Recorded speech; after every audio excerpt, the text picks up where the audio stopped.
మరోవైపు ఇవాళ కూడా ఢిల్లీలో వరుస కీలక సమావేశాలు జరగనున్నాయి. ఇప్పటికే ప్రధాని మోదీతో national security adviser Ajit Doval భేటీ అయ్యారు. మరి కాసేపట్లో రాజ్నాథ్ సింగ్ తో త్రివిధ దళాధిపతులు భేటీ కానున్నారు. సరిహద్దు టెన్షన్స్ పై అత్యున్నత స్థాయి సమావేశం జరుగుతోంది. ఈ భేటీలో తాజా పరిస్థితులపై చర్చించనున్నారు. పాక్ దూకుడును అడ్డుకునేందుకు ఈ భేటీలో వ్యూహరచన చేయనున్నారు. అవసరానికి అనుగుణంగా ధీటుగా స్పందించాలని భద్రతా బలగాలకు ఫుల్ ఫ్రీడమ్ ఇచ్చింది కేంద్రం.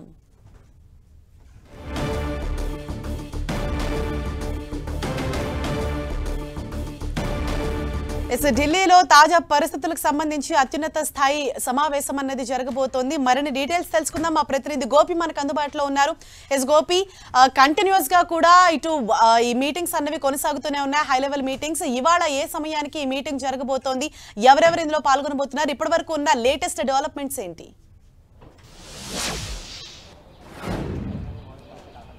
హరీషా, మరి కాసేపట్లో రాజ్నాథ్ సింగ్ తోటి ఉన్నతాధికారులు, త్రివిధ దళాధిపతుల కార్యదర్శులు కూడా భేటీ కానున్నారు.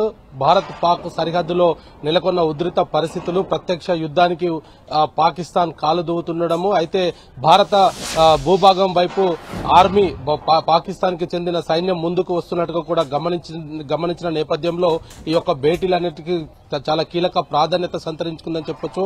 ఇప్పటికే త్రివిధ దళాలకు పూర్తి స్వేచ్ఛనిచ్చిన భారత ప్రభుత్వం ఏ విధంగా పాకిస్తాన్ కి బుద్ధి చెప్పబోతుందో అన్న దానిపైన దేశవ్యాప్తంగా కూడా ప్రజలు ఎదురు చూస్తున్నారు. అయితే ప్రతిరోజు కూడా ఇటు ప్రధాని మోదీ తోటి జాతీయ భద్రతా సలహాదారుడు అజిత్ దోవల్ ఎప్పటికప్పుడు భేటీ అవుతూ ఏదైతే సరిహద్దుల్లో ఉన్న పరిస్థితులను, అదేవిధంగా పాకిస్తాన్ కవ్వింపు చర్యలను కూడా ఎప్పటికప్పుడు ఆయన ప్రధానితోటి షేర్ చేసుకుంటున్నారు. మరొక వైపు ఇటు కేంద్ర హోంశాఖ, అదేవిధంగా రక్షణ శాఖ కూడా ఎప్పటికప్పుడు అప్రమత్తమయ్యి పరిస్థితిని అంతా కూడా పరిశీలిస్తున్న పరిస్థితి అయితే ఉంది.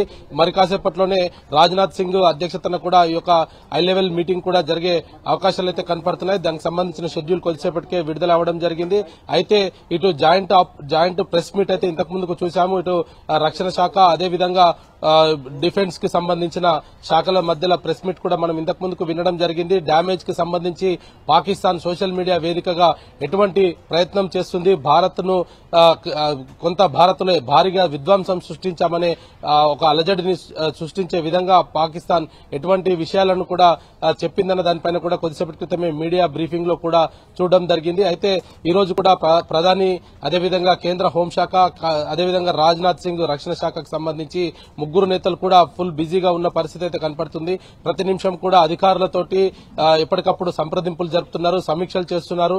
బార్డర్ లో ఉన్న పరిస్థితి పైన ఏ విధమైన చర్యలు తీసుకోవాలి, ఎట్లా ముందుకు వెళ్లాలన్న దానిపైన ప్రతినిత్యం కూడా మానిటరింగ్ చేస్తున్న పరిస్థితి ఉంది. అయితే ప్రధాని నివాసంలోనే అజిత్ దోవల్ ఉండడము, అదేవిధంగా ఇటు భారత భూభాగం వైపు పాకిస్తాన్ సైన్యం వస్తూ ఉండడాన్ని గమనించడము, వాటి అన్నింటినీ కూడా సమర్థవంతంగా తిప్పికొట్టే ప్రయత్నాలు కూడా ఈ యొక్క సమీక్షలో దృష్టికి వచ్చినట్టుగా కూడా తెలుస్తోంది. అయితే భారత్ పైన సాధారణ పౌరులను, మందిరాలను లక్ష్యంగా చేసుకుని పాకిస్తాన్ దాడులకు పాల్పడుతుంది. వాటిని ధీటుగా ఎదుర్కొనేందుకు ప్రతినిత్యం కూడా త్రివిధ దళాలకు సంబంధించిన అధికారులతోటి, దళాధిపతులతోటి ఎప్పటికప్పుడు రక్షణ శాఖకు సంబంధించిన రాజ్నాథ్ సింగ్ ఎప్పటికప్పుడు సమీక్షలు నిర్వహిస్తున్నారు.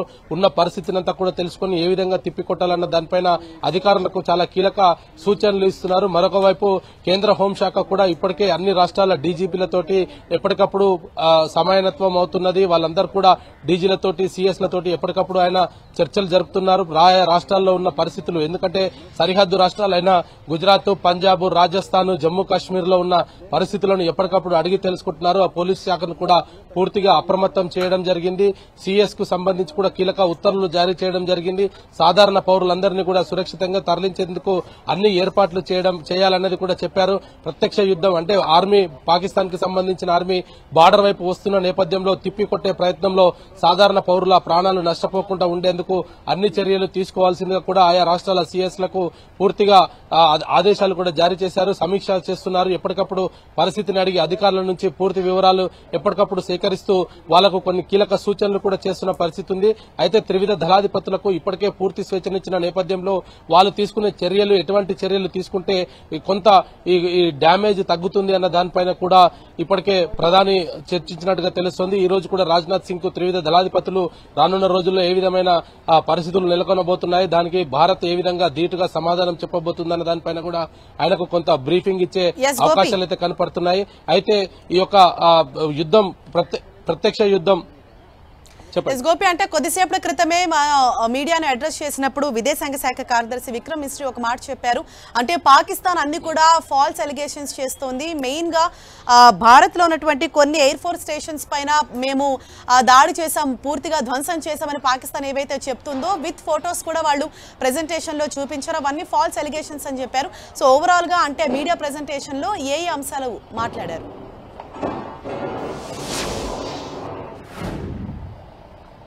ఏదైతే నిన్న అర్ధరాత్రి ముందు పాకిస్తాన్ ఎటువంటి డ్రోన్స్ ను పంపించగలిగింది, భారతదేశంలో ఏ విధమైన విధ్వంసం సృష్టించాలనుకున్నారు, మిసైల్స్ ని ఏ విధంగా ప్రయోగించాలనుకున్నారు, వాటిని మనం ఏ విధంగా సమర్థవంతంగా తిప్పికొట్టామనేది కూడా విక్రమ్ సింగ్ చెప్పడం జరిగింది. అదేవిధంగా అర్ధరాత్రి తర్వాత భారత్ పాకిస్తాన్ యొక్క ఎయిర్ బేసెస్ ని పూర్తిగా ధ్వంసం చేసిన నేపథ్యంలో పాకిస్తాన్ కూడా కొన్ని ఫేక్ వీడియోస్ ని సోషల్ మీడియాలో సర్క్యులేట్ చేస్తూ భారత్ పైన విజయం సాధించాము, భారత్ ఎయిర్ బేసెస్ ని ధ్వంసం చేశామంటూ కూడా కొన్ని వీడియోస్ ని సోషల్ మీడియాలో వదలడం జరిగింది. వాటన్నిటికీ సంబంధించి ఫేక్ వీడియోస్ ను దానికి సంబంధించిన సాక్ష్యాలను కూడా టైం లైన్ తో సహా ఆ యొక్క ఫొటోస్ ను కూడా విడుదల చేయడం జరిగింది.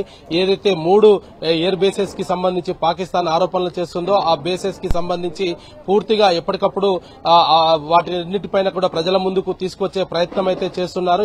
ఎక్కడ ఎటువంటి డ్యామేజ్ జరగకున్నా కూడా పాకిస్తాన్ కేవలం సోషల్ మీడియాలో మాత్రమే తన విజయాన్ని సాధించామన్న విధంగా ఈ యొక్క దుష్ప్రచారం చేస్తుంది. వాటన్నిటిపైన కూడా ప్రజలు అప్రమత్తంగా ఉండాలి, పానిక్ కావద్దు అనేది కూడా చెప్పడం జరిగింది.